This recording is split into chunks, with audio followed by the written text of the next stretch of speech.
But I really would like to thank you for giving me this immense pleasure to be here and to be able to join you in celebrating the opening of this most beautiful and incredibly well-researched and thoughtful exhibition.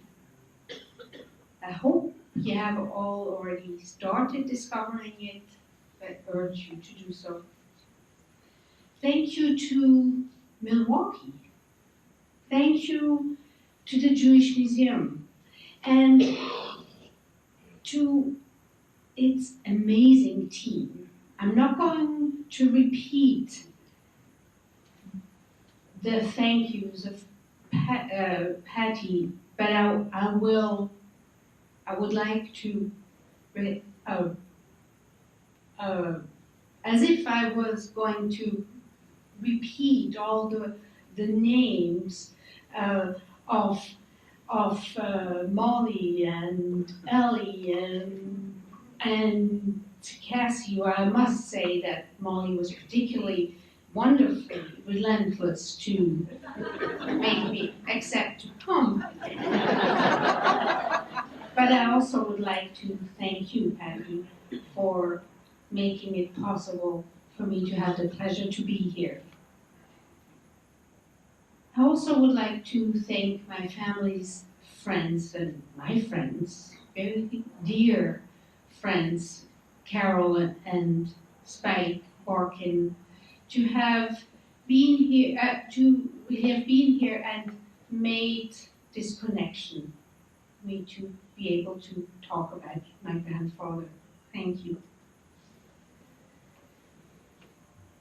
Also, I would like to dedicate my talk, my humble talk, words of love, really, to Ben and Shirley Barkin, who not only brought me here to Milwaukee, 40 years ago, but who also showed me how to embrace life at its fullest, no matter what.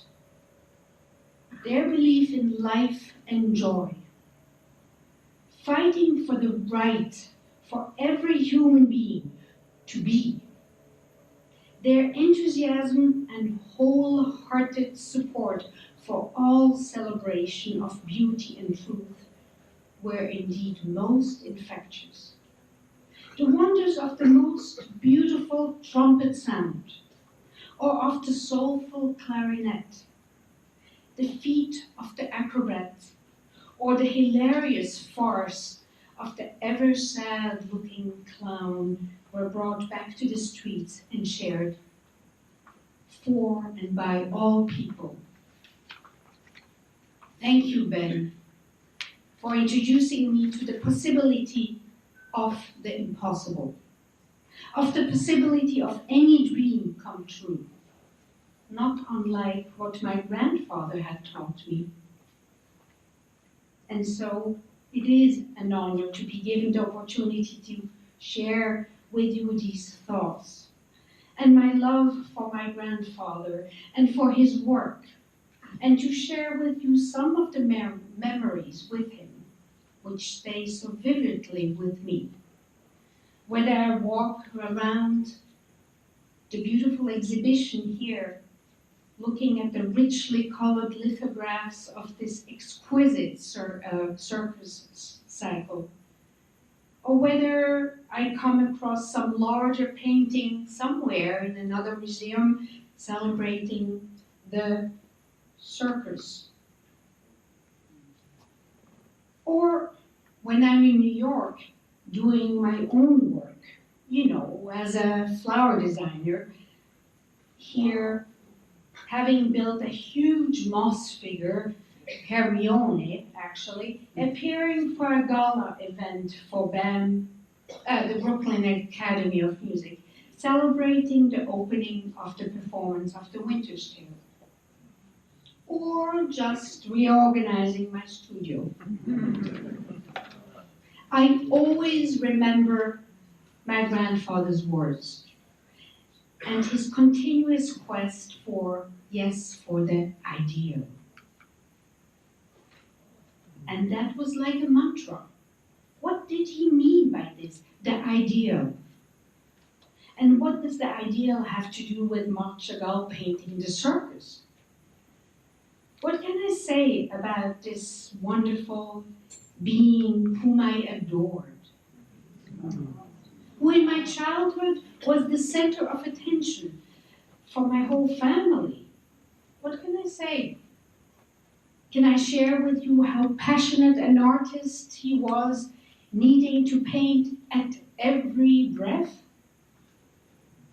He was very funny, like to joke, to goof around, and make fun of himself.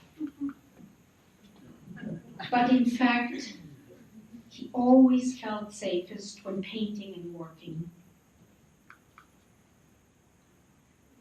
When I was little, grandfather lived in south of France, first in Vence and then later on in Saint-Paul-de-Vence.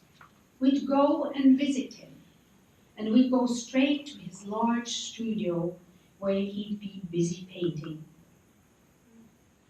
He was a very small man, delicate. He seemed to nearly disappear behind a landscape of brushes. And when we entered the studio, his face would light up and he smiled at us with such intensity, you thought that the whole space was suddenly flooded with brilliant light. Sometimes he would look at us and even exclaim, "Look, they are so much more perfect than any Chagall."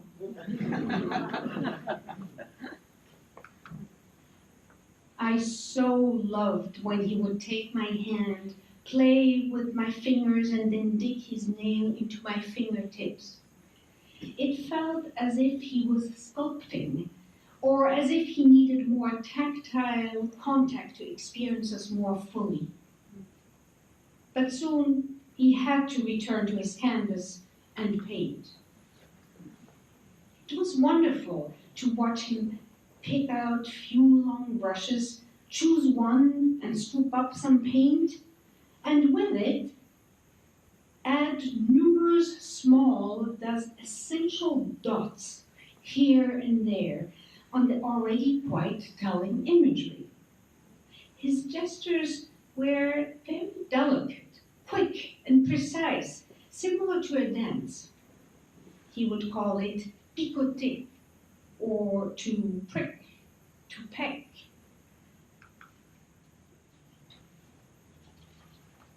Grandfather was a shy man, and very shy about his paintings.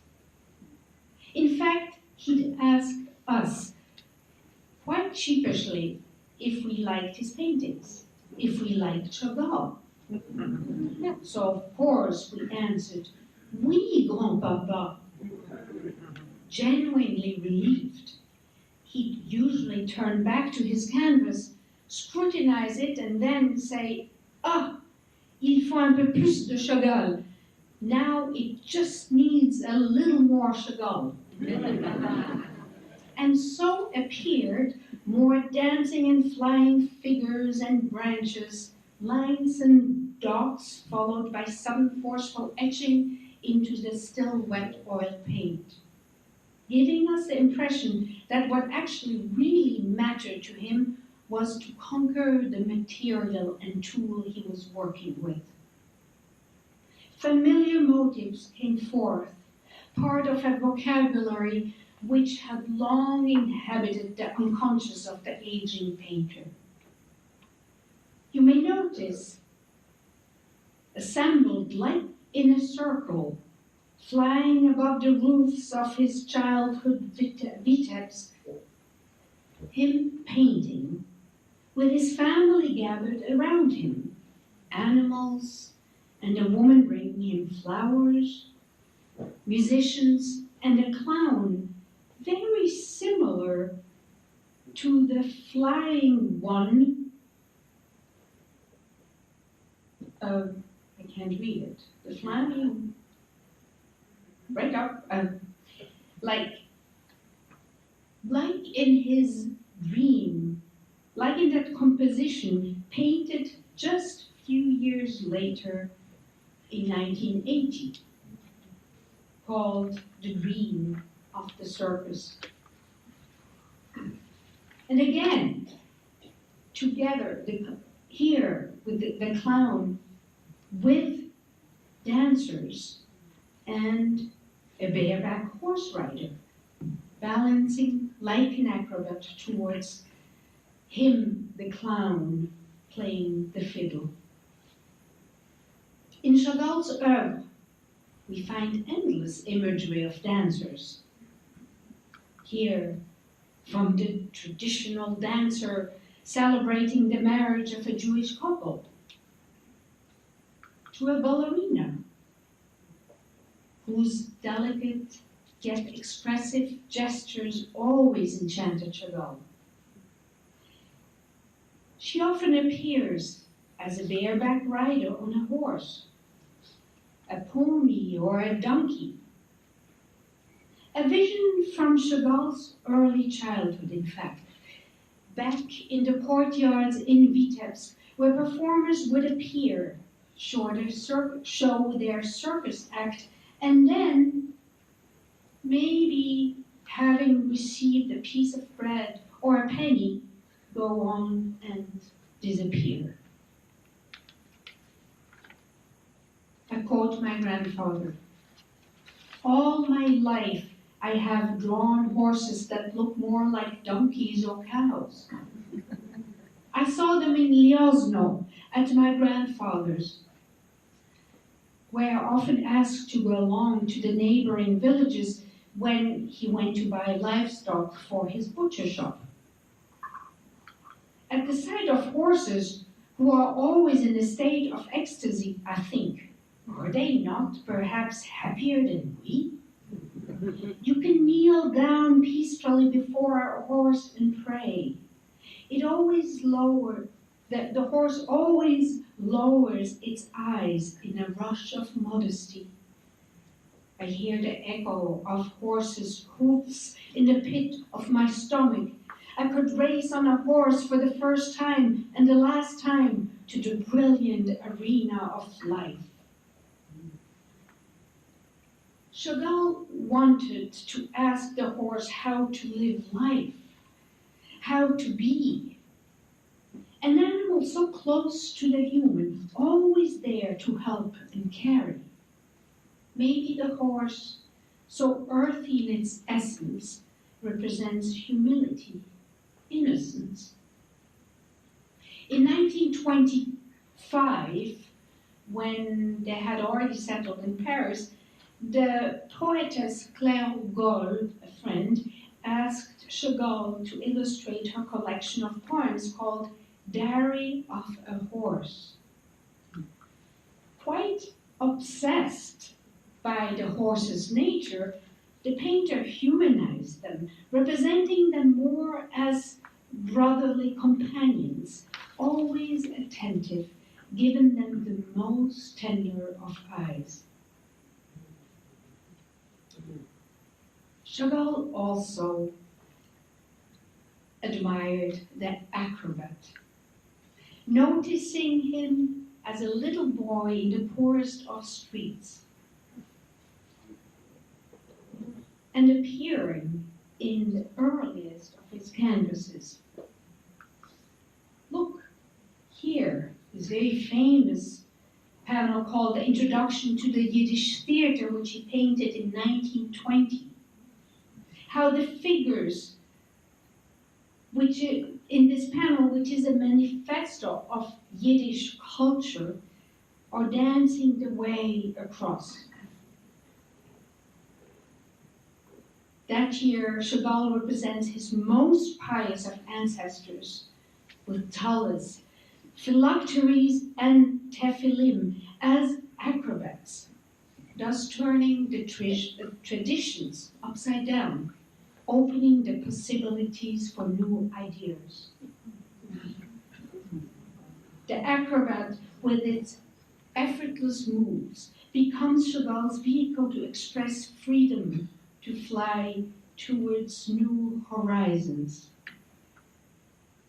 Not dissimilar to maybe this idea of the Luftmensch, but let's not go into it. He even depicts himself similar to an acrobat, at that time, passionate participant to the October Revolution, which brought freedom to all creative expression, as well as we know, an extraordinary short moment of freedom for all Jews. And here, balancing his beloved wife Bella, barely holding her by his left hand, celebrating the impossible come true. Sometimes the acrobat wears costume gear, trying to make us laugh with his incredible contortion. None is more moving a presence than the ever-sad-looking clown, appearing in his solitude or riding a horse.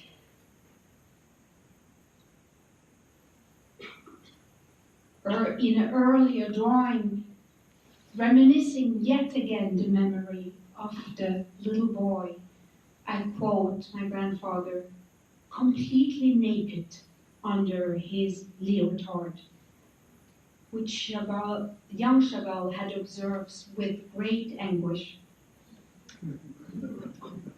Often the clown is depicted playing the fiddle, or maybe the clarinet, or is it an oboe? I don't think a clarinet. But look, here the clown is likened to a rabbi. He called it ecstasy in 1925. But even though he dated it in 1918, so we're not very sure. Under his hat, as you can see, we discover the phylacteries attached to his forehead, while holding the Torah between his legs, covered by a long robe, barely revealing the fringes of the tallis. This early drawing does not ridicule the rabbi. No. Chagall combines here two worlds which have become so very close and familiar to him, and entered his psyche and thus shaped his artistic vocabulary. He in fact compared clowns, acrobats, and actors as tragically human beings to any religious figures. The clown, for him, has become as spiritual as any figure, as any biblical figure, and as any prophet. Let me go back to our visits to our grandfather's studio and his times spending, the times we spent with him in the south of France. Sometimes even going to the beach near Nice with him. He would talk to us with such tenderness and nostalgia about his childhood in Vitebsk, in the midst of the pale of settlement, growing up in a simple, poor, but very warm Jewish Orthodox household, about his home and family, with his 8 younger siblings, about his father, uneducated but deeply religious, whose family originated in Liozno, home to the founders of the more emotional movement and Hasidic offspring, the Chabad, but still seeming always sad and overworked as a herringmonger, finding only solace in prayer. About his adoring mother, doting, strict, and most savvy, self-taught and very enterprising, yet illiterate, who used their front parlor to open a little shop selling essentials. He would reminisce about his younger sisters and his brother David, who died of pneumonia when only 20 years old.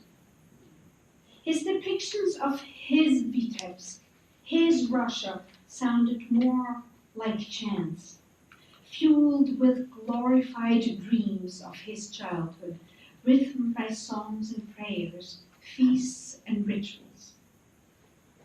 The circus was very much part of that world. On one hand, for Hasidim, clownishness and humor, dance and joy were the perfect incarnation of spiritual values that ensure salvation of humanity. On the other hand, traveling performers, clowns, musicians, and animals, tightrope dancers and jugglers often brought momentary delight and a breath of freedom to the meager daily life.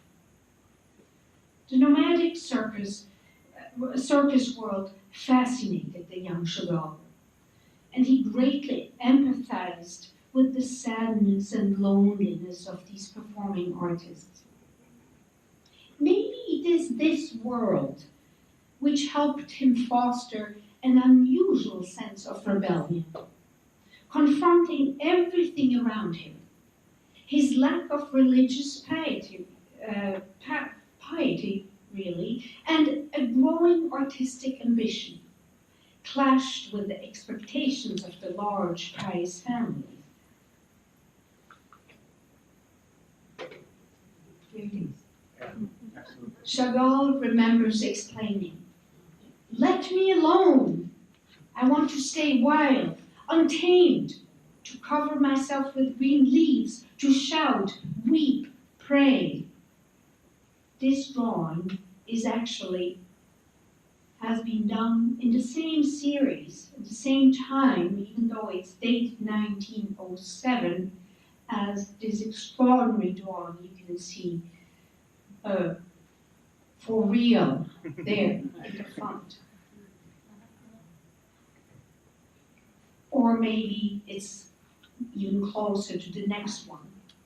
His mother, nurturing and astute, doing her best to iron out the conflicts at home brought about by her eldest son's choices, helped him, right after having been bar mitzvahed, helped him to enter the municipal Russian high school, usually closed to Jews, by paying a bribe, probably a handsome bribe, and later, when he was still in high school, helped him to meet with his first art teacher, Yehuda Penn.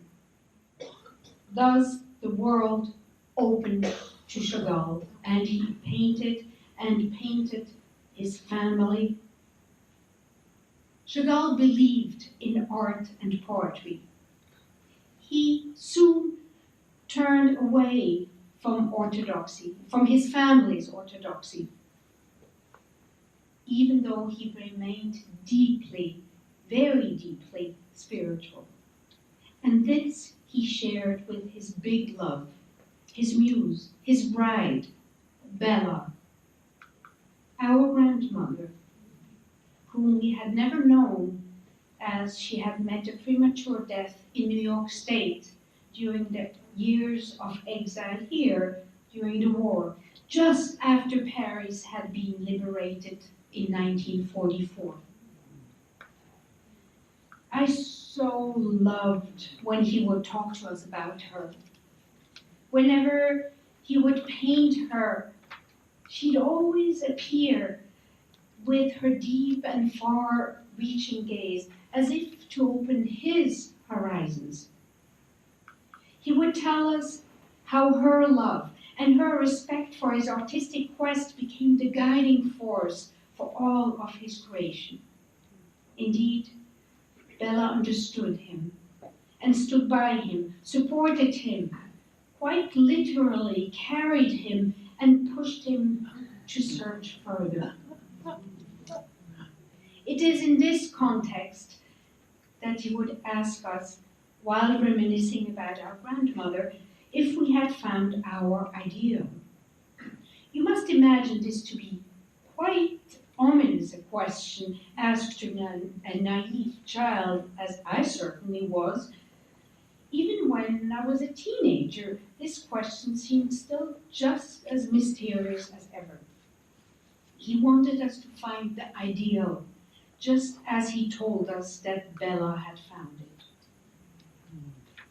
What did he mean by this word?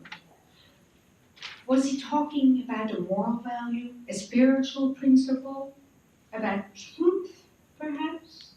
Or was he referring to one's inner self and path? Was he talking about love? Or about his own uncompromising creative quest? The circus seems to be the closest parable for this very quest. A world achieved by creativity, dreams, belief, and discipline. It appears like its own world, first encountered during Chagall's childhood while wandering the streets of Vitebsk. Indeed, nomadic circus performers were very present in the Russian as well as in the Jewish public arena. And so they entered and have dominated the artist's psyche all during his creative time. In fact, the cultural ministry created after the October Revolution, which my grandparents were fervent participants of, fought to reform the circus, introducing the idea of collective work, bringing together artists and theater actors and directors, musicians and poets, choreographers and jugglers, very much in unison with the general new and revolutionary artistic idea of that time. But the Russian circuses and burlesque acts were also the only space where transgressive speech or political and social criticism and satire were allowed. And Chagall would also use the images of the circus to express sheer absurdity. He wrote, "Alas, in my lifetime, I have seen a grotesque circus. A man roared to terrify the world, and the thunder of applause answered him." He continues, A revolution does not lead to its idea, is perhaps a circus too. I wish I could hide all these troubling thoughts and feelings in the opulent tail of the circus horse and run after it, like a little clown, begging for mercy, begging it to chase the sadness from the world. When the young Chagall couple, my grandparents, together with their 6-year-old daughter Ida, my mother, left their Russia for good, disillusioned by the changes which unfolded so quickly after the revolution, tired of fighting, following the hopes of freedom and equality brought forth by the revolution.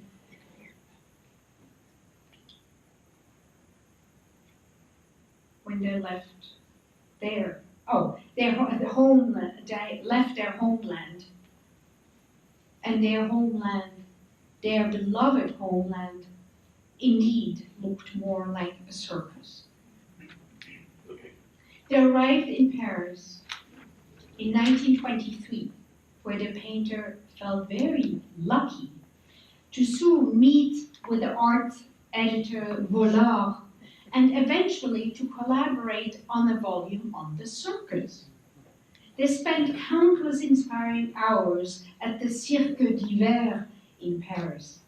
Some extraordinary drawings and gouaches came of these visits, filled with surrealistic and grotesque juxtapositions.